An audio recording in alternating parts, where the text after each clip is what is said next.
Hi hello எல்லாருக்கும் வணக்கம் and welcome back to our channel. நம்ம பாக்கியராஜ் இருக்கார்ல, அவரு விஜயை போட்டு சும்மா வெளிவெளின்னு வெளுத்திருக்காரு. சமீபத்தில் நம்மளுடைய விஜய் அவர்கள் டிஎம்கே அது மட்டும் இல்லாமல் ஸ்டாலினை எதிர்த்து எப்படிலாம் பேசினாரு, எந்த மாதிரிலாம் வந்துட்டு கொஞ்சம் ராவா பேசினாரு, அதெல்லாம் நம்ம பார்த்துருந்தோம்.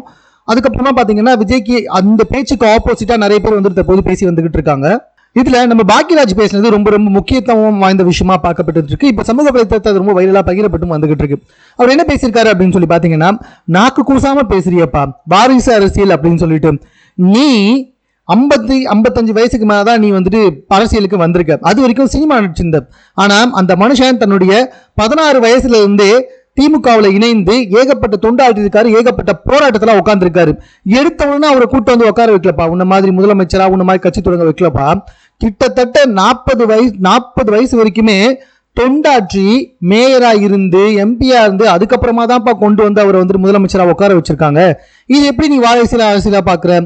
அது மட்டும் இல்லாம அப்ப உன்ன சொல்லலாமா, நீயே வந்துட்டு ஒரு வாரிசு நடிகர் தானே, நீ வந்துட்டு எஸ்எஸ்சியோட பையனா இல்லனா நீ வந்துட்டு சினிமாவுக்கு வந்திருக்க முடியுமா? ஆரம்பத்துல உனக்கு யாருமே வாய்ப்பு கொடுக்காம அவாய்ட் பண்ணாங்க, ஏன்னா நீ அவ்வளவு அழகாவே இல்லை அப்படின்னு சொல்லிட்டு உன்னை அவாய்ட் பண்ணியிருந்தாங்க. நீ மட்டும் எஸ்எஸ்சி பையனா இல்லனா எப்படி உனக்கு வாய்ப்பு கிடைச்சிருக்கும்? அவர் வாய்ப்பு கொடுத்ததுனால தானே நீ வந்துட்டு வந்த. அவர் வந்துட்டு சொந்த செலவுல காசை வச்சு பணம் படைத்து உன்னை வந்து ஹீரோ ஆக்குனாரு. இவர் வந்துட்டு ஆரம்பத்துல இருந்தே ஏகப்பட்ட பணிகள் செஞ்சிருக்காரு, டிஎம்கேவில் இணைந்து ஏகப்பட்ட போராட்டங்கள்ல பங்கேற்றிருக்காரு, நிறைய முறை சிறைக்கு சென்று வந்திருக்காரு, மக்களை டைரக்டா போய் நிறைய முறை மீட் பண்ணிருக்காரு. அவர் எப்படி நீ வாரிசு அரசுன்னு சொல்லலாம்? நாக்கு கூசாம பேசுறியப்பா. எல்லாத்துக்கும் மேல உதவி செய்யறது கூட நீ வீட்டு கூட்டு உதவி செய்யற, வெளியவே வர்றது கிடையாது. இப்ப வரைக்கும் மக்களை வந்து நீ மீட் பண்றதே கிடையாது. ஆனா அவருடைய சின்ன வயசுல இருந்தே மக்களை மீட் பண்ணி வந்துகிட்டு இருக்காரு. சோ நீ வந்துட்டு எடுத்த உடனே டிஎம்கே தான் எதிரின்னு சொன்னா எந்த விதத்துலப்பா நியாயம் அப்படின்னு சொல்லியிருக்காரு. எல்லாத்துக்கும் மேல வந்துட்டு விஜய் வாடா போடா அந்த மாதிரிலாம் எதுவுமே பேசல. ரொம்ப நியாயமா விஜய் பேசின எல்லாத்துக்குமே எதிர்த்து தான் பேசியிருக்காரு.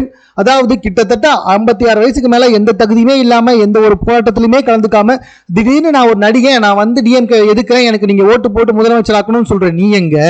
கிட்டத்தட்ட வந்துட்டு 18 வயசுல இருந்து தன்னுடைய 60 வயசு வரைக்குமே மக்கள் பணியாற்றி தொண்டு செய்து படிப்படியா மேல வந்து இப்ப முதலமைச்சரா உட்கார்ந்துட்டு இருக்க அவர் எங்க அப்படின்னு சொல்லிட்டு நம்ம பாக்கியராஜ் கேட்ட கேள்வி உண்மையிலே வந்துட்டு கொஞ்சம் சிந்திக்க வைக்கிற மாதிரி தான் இருக்கு. எல்லாத்துக்கும் மேல இப்ப வரைக்கும் நீ களத்துக்குள்ள வரவே இல்லை. உன்னுடைய பனையூர் வீட்டுல இருந்து மேடையில இருந்து மட்டுமே நீ அரசியல் பண்ணிக்கிட்டு இருக்க. ஆனா அவர் இப்ப வரைக்குமே வந்துட்டு தெருவில் இறங்கி மக்கள் பணியை செஞ்சு வந்துகிட்டு இருக்காரு. ஸோ பேசும்போது கொஞ்சம் பார்த்து பேசணும். யாரை வந்துட்டு யார் எதிரியா பாக்குறது? கிட்டத்தட்ட 60 ஆண்டு கால கட்சியை வந்துட்டு திடீர்னு வந்த நீ எப்படி வந்துட்டு ஒரு எதிரியா பார்க்க முடியும்பா அப்படின்னு சொல்றாரு. அது மட்டும் இல்ல, விஜய்க்கு வந்துட்டு விவரம் பத்தல, விவரம் புரியாம தான் வந்துட்டு பேசிட்டு இருக்காரு. அரசியல் அவர் வந்து ஒரு குழந்தை. சினிமாவில் வேணா அவர் 65 படங்கள் நடிச்சிருக்கலாம், ஆனா அரசியலை பொறுத்த வரைக்கும் அவர் சாதாரண குழந்தை தான். ஸோ அவருக்கு வந்துட்டு விவரம் தெரியாம பேசுறாரு, அப்படிதான் நம்ம இதை எடுத்துக்கணும் அப்படின்ற மாதிரி வந்துட்டு பாக்கியராஜ் பேசியிருக்காரு. இதை உண்மையிலே வந்துட்டு எடுத்துக்கிட்டு தான் பேசணும். ஏன்னா விஜய் வந்துட்டு என்னதான் அரசியல் கட்சி தொடங்கினாலும் இப்போ வரைக்கும் வந்துட்டு களத்துல இறங்கல, கீழே இறங்கி ஒரு போராட்டம் பண்ணல, எந்த ஒரு இடத்துக்குமே வந்துட்டு அவர் நேரடியாக போய் மக்களை மீட் பண்ணல, வீட்டுக்கு கூப்பிட்டு வச்சு தான் பேசிக்கிட்டு இருக்காரு. அப்படி இருக்கும் பொழுது இவரை வந்துட்டு தன்னைத்தானே வந்துட்டு எம்ஜிஆர்னு எப்படி சொல்லிக்கலாம்? எம்ஜிஆர் வந்துட்டு என்னெல்லாம் செஞ்சிருக்காரு தெரியுமா? டைரக்டா எவ்வளவு பண்ணியிருக்காரு, மக்களை போய் ஆற்றிருக்காரு, எவ்வளவு மேடைகள்ல பேசியிருக்காரு, எத்தனை திட்டங்களை செய்திருக்காரு. நீ வந்துட்டு வாழும் எம்ஜிஆர்லாம் வந்துட்டு சொன்னா நீ அதை ஏத்துக்கலாமா அப்படின்ற மாதிரிலாம் வந்துட்டு விஜய் சும்மா புரட்டி போட்டிருக்காரு. ஸோ இந்த வீடியோ சமூக வலைத்தளத்தில் ரொம்ப வைரலாக போயிட்டு இருக்கு. ஸோ பாக்கியராஜ் பேசினதுக்கு அப்புறமா ஏகப்பட்ட பேர் வந்துட்டு விஜய் எடுத்து பேசிட்டு இருக்காங்க.